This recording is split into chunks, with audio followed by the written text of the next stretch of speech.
Hi friends, welcome back to Joel Prince kitchen. இன்றைக்கி வீடியோவில் நம்ம ரொம்பவே சாஃப்டான டேஸ்டான ஹனி கேக் ரெசிபி தான் பண்ண போகிறோம். இது நம்ம ஓவன்லலாம் பண்ண போகிறதில்ல, நார்மலாக ஒரு பாத்திரம் வச்சுட்டு அதில் தான் பண்ண போகிறோம். ரொம்பவே சூப்பராக வந்துருந்துச்சு. இந்த ஹனி கேக்கை இப்போ நம்ம எப்படி பண்ணுறதுன்னு பார்க்குறதுக்கு முன்னாடி புதுசாக யாராச்சும் நம்ம சேனலை பார்க்குறீங்கன்னா ப்ளீஸ் சப்ஸ்கிரைப் பண்ணிக்கோங்க. இப்போ கேக் பண்ணுறதுக்காக ஃபஸ்ட்டு நம்ம இந்த மாதிரி ஒரு பாத்திரத்தை சூடுபடுத்திக்கலாம். இப்போ இதில் அடியில் கொஞ்சமாக நம்ம தூள் உப்பு போட்டுட்டு இது மாதிரி ஒரு ஸ்டாண்ட் வச்சுட்டு இதை ஒரு மூடி போட்டுட்டு சிம்மில் நம்ம இதை நல்லா ஹீட் பண்ணிக்கலாம். இது ஹீட் ஆகிற டைமில் நம்ம கேக்குக்கு தேவையான பேட்டர் ரெடி பண்ணிக்கலாம். இப்போ ஒரு பவுல் எடுத்துக்கலாம். இந்த பவுலில் 2 முட்டை நம்ம உடச்சி சேர்த்துக்கலாம். இப்போ இதோடவே அரை கப் அளவுக்கு நம்ம எண்ணெய் சேர்த்துக்கலாம். இப்போ எடுத்துருக்க இதே கப்பால் தான் நம்ம எல்லா பொருளுமே அளந்து எடுத்துக்க போகிறோம். இது வாசனை எதுவுமே இல்லாத நார்மல் குக்கிங் ஆயில் தான். இப்போ இது கூடவே ஒரு 3/4 கப் அளவுக்கு நம்ம சர்க்கரை எடுத்துக்கலாம். இதை ஒரு மிக்ஸி ஜாரில் சேர்த்துட்டு நம்ம நல்லா பவுடர் பண்ணி எடுத்துக்கலாம். இந்த மாதிரி பவுடர் பண்ணிவிட்டு நம்ம சேர்க்கும் போது நம்மளுக்கு மிக்ஸ் பண்ணுறப்ப ரொம்ப ஈஸியாக இருக்கும். அந்த சர்க்கரை நம்ம இந்த மாதிரி பவுடர் பண்ணி சேர்க்குறப்ப சீக்கிரமே கரைஞ்சி வந்துடும். இப்போது சர்க்கரையை சேர்த்ததுக்கு அப்புறமா ஒரு விஸ்க் வச்சுட்டு இதை நம்ம இந்த மாதிரி நல்லா கலந்து எடுத்துக்கலாம். உங்ககிட்ட ஹேண்ட் பீட்டர் இருந்துச்சுன்னா நீங்கள் அதை யூஸ் பண்ணிவிட்டு இது மாதிரி நல்லா மிக்ஸ் பண்ணி எடுத்துக்கலாம். இப்போ பார்த்தீங்கன்னா நான் நல்லா மிக்ஸ் பண்ணி எடுத்துட்டேன். சர்க்கரை எல்லாமே நல்லா கரைஞ்சி வந்துடுச்சு.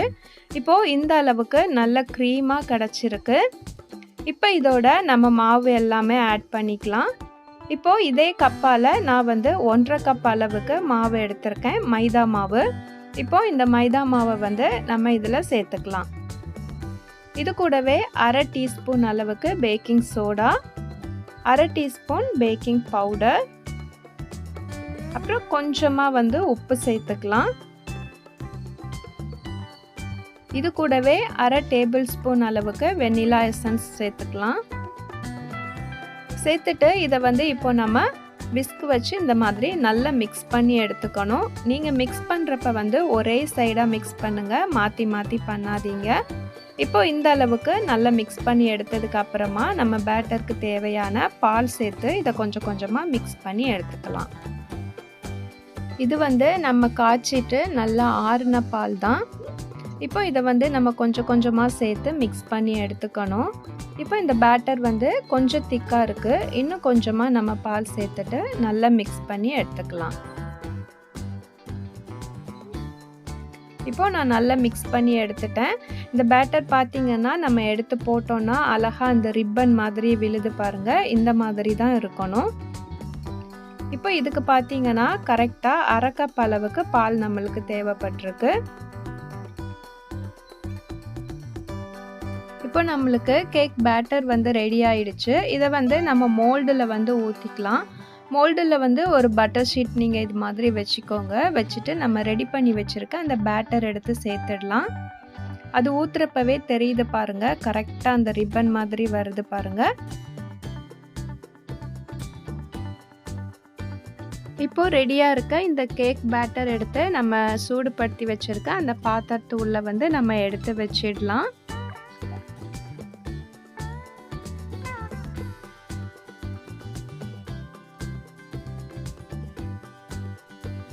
இப்போ இதை நம்ம ஒரு மூடி போட்டு மூடிட்டு மேலே அந்த ஹீட் எதுவுமே வெளியே போகாமல் இருக்கிறதுக்காக ஒரு வெயிட் வச்சுக்கலாம். இப்போ இந்த பாத்திரத்தை நம்ம சின்ன பர்னர் இருக்கும்ல, அந்த சின்ன பர்னரில் எடுத்து வச்சுட்டு ஃபுல்லாக சிம்மில் வச்சுடுங்க. வச்சுட்டு ஒரு 35 நிமிஷத்துக்கு இதை நம்ம பேக் பண்ணி எடுத்துக்கலாம். இப்போ ஒரு 35 நிமிஷம் ஆயிருக்கு. நம்ம ஓப்பன் பண்ணி பார்க்கலாம். இங்கே பார்த்தாவே தெரியுது பாருங்கள், கேக் நல்லா மேலே நல்லா பொங்கி வந்திருக்கு.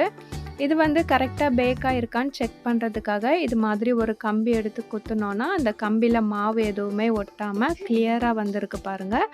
இப்போ கேக் கரெக்டாக பேக் ஆகிடுச்சு. இதை நம்ம வெளியே எடுத்து வச்சுட்டு இதை ஃபுல்லாக நம்ம ஆற விட்டுடலாம்.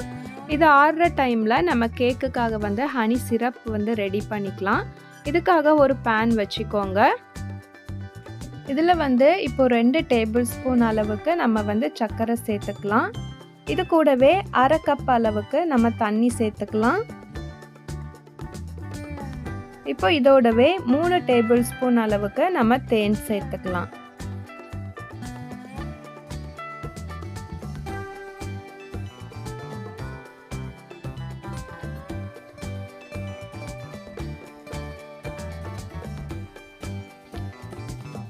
இப்போ இந்த சர்க்கரை எல்லாமே நல்லா கரைஞ்சி வர வரைக்கும் இதை நம்ம நல்லா மிக்ஸ் பண்ணி எடுத்துக்கலாம். இது வந்து நல்லா கொதிக்கணும் அப்படின்லாம் தேவையில்லை. லைட்டாக கொதித்து அந்த சர்க்கரை மட்டும் நம்மளுக்கு நல்லா கரைஞ்சி வந்துச்சுன்னா போதும்.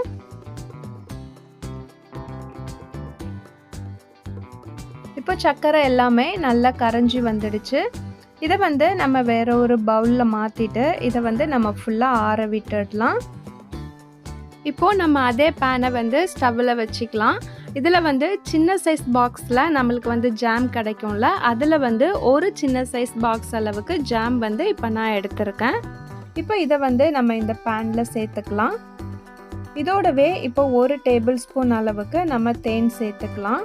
சேர்த்துட்டு ஃப்ளேமை வந்து ஃபுல்லாக சிம்மில் வச்சிடுங்க. இப்போ இந்த ஜாமை வந்து நம்ம நல்லா மெல்ட் பண்ணி எடுத்துக்கணும். இது வந்து எந்த கட்டியுமே இல்லாமல் ஃபுல்லாக மெல்ட் ஆகிட்டு நல்ல ஒரு சிரப் மாதிரி நம்மளுக்கு வரும். அது வரைக்கும் இதை நம்ம நல்லா மெல்ட் பண்ணி எடுத்துக்கலாம். ஜாம் வந்து இப்போ ஃபுல்லாக நல்லா மெல்ட் ஆகிடுச்சு. இதை வந்து இப்போ நம்ம ஆஃப் பண்ணிவிட்டு எடுத்துடலாம். இப்போ வந்து இந்த சைடு கேக்குமே நம்மளுக்கு நல்லா ஆறிடுச்சு. இப்போ இந்த கேக்கில் இருக்க பட்டர் ஷீட்டை வந்து நம்ம ரிமூவ் பண்ணிடலாம். இப்போ இந்த ஓரத்தை எல்லாமே நம்ம கட் பண்ணி எடுத்துக்கணும். அதே மாதிரி மேலேயுமே நம்ம லெவல் பண்ணி எடுத்துக்கணும். நான் வந்து இதை ஸ்கொயராக கட் பண்ணியிருக்கேன். உங்களுக்கு வந்து ரவுண்டாக வேணும்னா நீங்கள் அந்த ஓரத்தை மட்டும் அப்படியே கட் பண்ணிவிட்டு அதை ரவுண்டாக எடுத்துக்கோங்க. இப்போது நம்ம கட் பண்ணி எடுத்து வச்சுருக்க அந்த கேக் மேலே வந்து நம்ம ரெடி பண்ணி வச்சுருந்த ஹனி சிரப்பை எடுத்துட்டு நல்லா எல்லா சைடும் படுற மாதிரி ஒரு சின்ன ஸ்பூன் எடுத்து நம்ம ஊற்றிக்கணும். இந்த சிரப்பு வந்து நல்லா எல்லா சைடும் படுற மாதிரி பார்த்துக்கோங்க. இந்த மாதிரி கொஞ்சம் கொஞ்சமாக ஸ்பூனில் எடுத்துட்டு ஃபுல்லாக நீங்கள் இந்த மாதிரி ஊற்றி விட்டுடுங்க. சிரப் வந்து நல்லா ஊற்றினதுக்கு அப்புறமா நம்ம ரெடி பண்ணி வச்சுருந்த அந்த ஜாம் எடுத்து அடுத்தது நம்ம மேலே ஒரு லேயராக போட்டுக்கலாம். இப்போ வந்து ஃபுல்லாக ஜாமும் போட்டதுக்கு அப்புறமா இது மேலே வந்து கொஞ்சமாக டெசிகேட்டட் கோகோனட் எடுத்து நம்ம போட்டுக்கலாம். இந்த மாதிரி இந்த கோகோனட்டும் நம்ம ஃபுல்லாக போட்டதுக்கு அப்புறமா இதை வந்து நம்ம வேறு ஒரு பிளேட்டுக்கு மாற்றிக்கலாம்.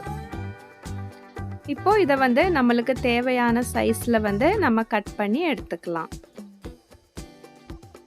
நம்மளுக்கு வந்து கட் பண்ணுறப்பவே தெரியுது பாருங்கள், கேக் வந்து நல்ல சாஃப்டாக நல்ல சூப்பராக வந்திருக்கு.